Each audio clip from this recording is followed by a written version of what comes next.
Sto per mostrarti il sacrificio di regina più bello che tu abbia mai visto in tutta la tua vita.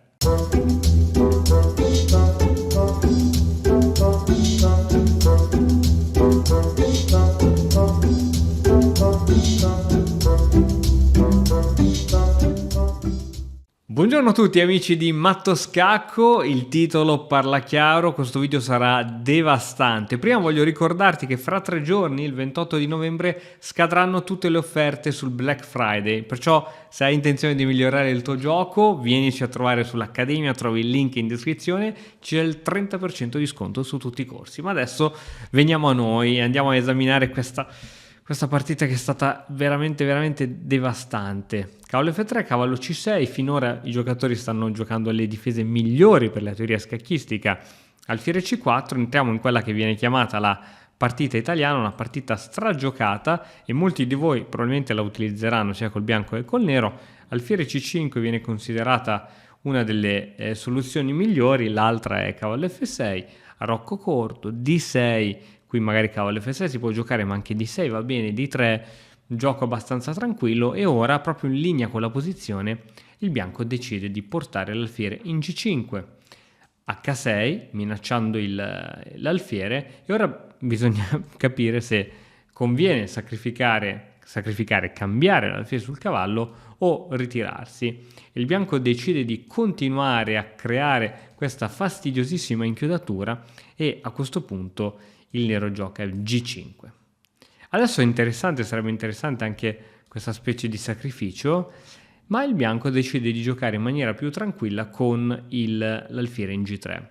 E sai che ora c'è una mossa molto forte da parte del nero? Pedone in H5. L'idea, proprio come puoi vederlo dalla freccia disegnata, è quella di giocare H4 e alla prossima l'alfiere non ha più case dove andare e il nero va in vantaggio di un pezzo.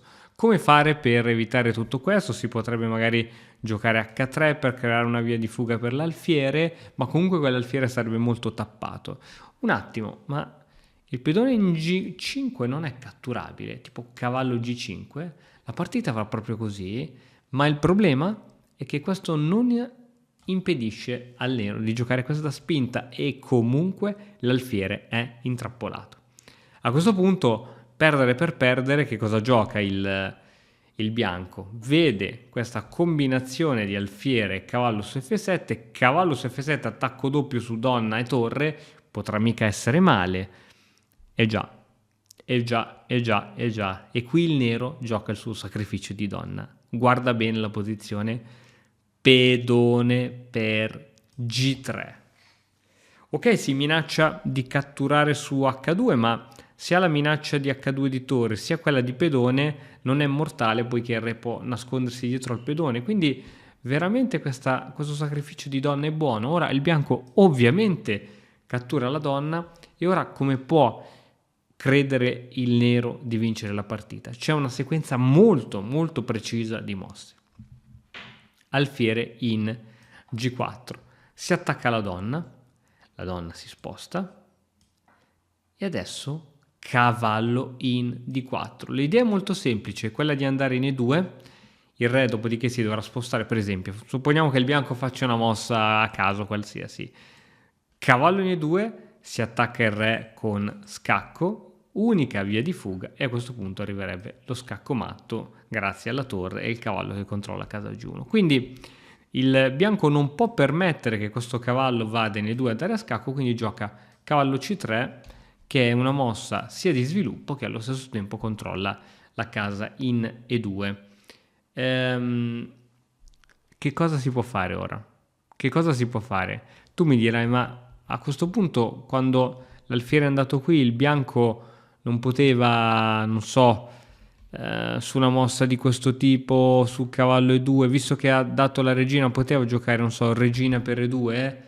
Sì, avrebbe anche potuto farlo, ma dopo alfiere per, togli la torre per attaccare l'alfiere e arriva un altro bellissimo scacco matto. Scacco, unica casa di fuga, e questa è una storia già vista. Scacco matto.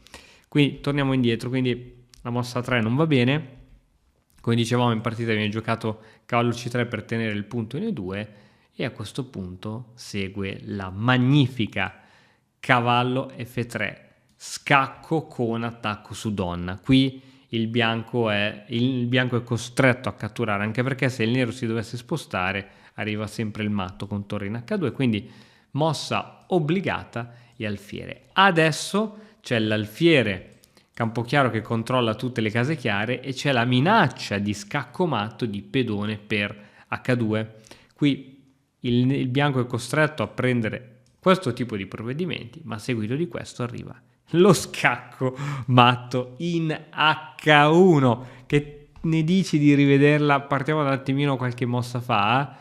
Dopo G5 qui è collassato tutto quanto. Qui si è accettato questo pedone perché il bianco aveva visto questo doppio.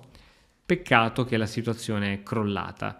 Sacrificio di regina per dare scacco matto 4-5 mosse dopo. 1, 2, 3, 4, 5 mosse dopo si è dato scacco matto. Il bianco aveva ancora la regina in gioco, aveva ancora tanti pezzi in gioco, ma tutti questi pezzi non sono riusciti a fermare l'avanzata devastante del nero. Questo è un trucco che potrai prendere, rubare, fare tuo e perché no, giocarlo anche all'interno delle tue partite. Spero che il video ti sia piaciuto, noi ci vediamo domani con un'altra nuova chicca. Ciao!